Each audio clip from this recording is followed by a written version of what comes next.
Sob as orientações da situação que vivemos, tendo em conta a situação atual da evolução da pandemia, continuaremos a realizar as nossas celebrações e atividades pastorais com os devidos cuidados sanitários e de segurança quanto à higienização, uso de máscaras e razoável distanciamento. Recomendamos que, com os devidos cuidados e observância das normas, sejam dignificadas as exéquias cristãs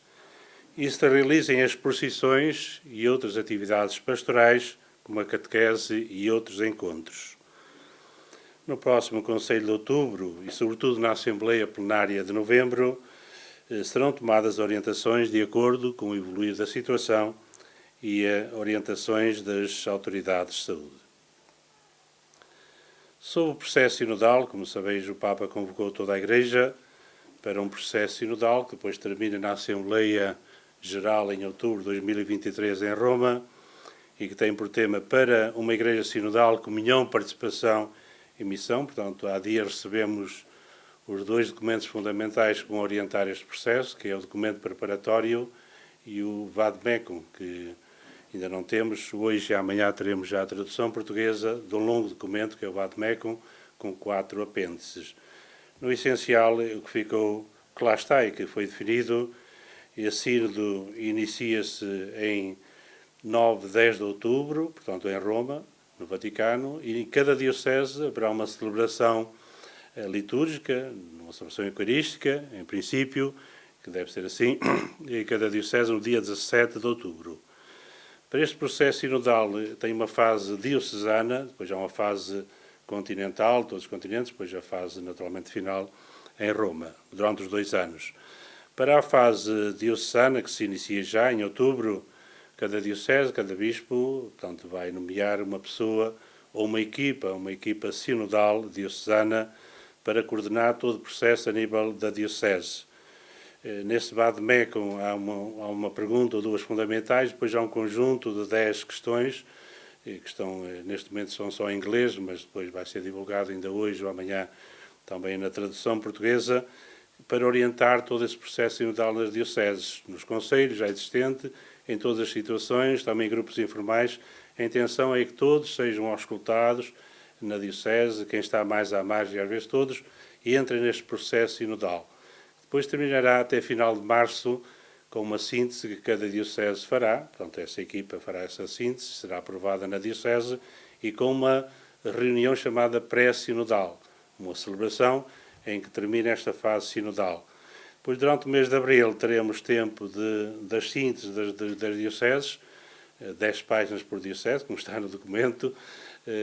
serão, portanto, assumidas pela Conferência Episcopal por um grupo que fará uma síntese, outra vez uma síntese de 10 páginas, para enviar para o Vaticano, poderá naturalmente ser acompanhada por alguns outros contributos.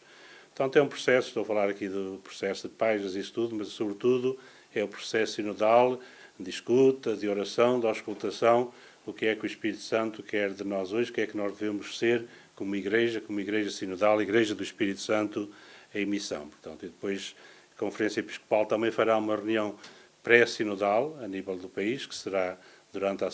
na Assembleia Plenária de 25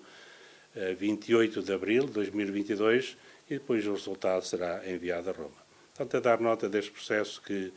está nos documentos, que são bastante longos, muito descritivos, depois lá tem todos os pormenores de temáticas, de metodologia, nas dezenas de páginas que eles contêm. O terceiro, digamos, o tema que anunciei logo de início tem a ver com a agenda plenária da próxima Assembleia Plenária. Pronto, ainda não estão naturalmente os assuntos todos afinados. A Jornada Mundial da Juventude é sempre um assunto que é recorrente, no sentido de vermos como é que está a situação, o que é que se pode continuar a programar a nível das dioceses no seu conjunto. E também há um documento que está em fase de auscultação sinodal sobre a iniciação cristã da vida cristã, ou à vida cristã, com as famílias, as crianças e os adolescentes. Portanto, esse documento, depois desta fase de auscultação, nas dioceses, nos organismos, será, portanto, apreciado nesta Assembleia Plenária de novembro. Então, são estes temas, assim, fundamentais. Portanto, queria dar mais algumas notas que também são sempre importantes e, entre outros assuntos, tem a ver com a aprovação de um estudo que a Universidade Católica vai realizar, tem a ver com os jovens, a fé e o futuro. Portanto, é um estudo de campo, de várias temáticas, com jovens, um estudo a ser, se for naturalmente implementado, e acreditamos que sim, a partir de agora, para ser apresentado antes da Jornada Mundial da Juventude, será um contributo importante e sério também para pensarmos a realidade juvenil aqui no nosso país. Em relação à JMJ, sabê-lo muito bem, portanto, os símbolos começaram a circular, no bom sentido, por alguns países, os símbolos da jornada, que é a cruz e o símbolo de Nossa Senhora, o ícone de Nossa Senhora, estiveram em Angola, estiveram na Polónia, neste momento estão durante 2 meses em algumas dioceses de Espanha e a partir de novembro ficarão 1 mês em cada diocese do nosso país. Portanto, é um momento importante já de todo este processo de vivência, de preparação, que já é da Jornada Mundial da Juventude. Portanto, ainda queria dar 2 notas finais, uma importante, naturalmente um voto de homenagem e da nossa oração em relação a 2 figuras recentemente falecidas, já foi dito noutro momento, mas como Conselho Permanente, a doutora Cássio Catarino, que foi Presidente da Cáritas, enfim, e de outros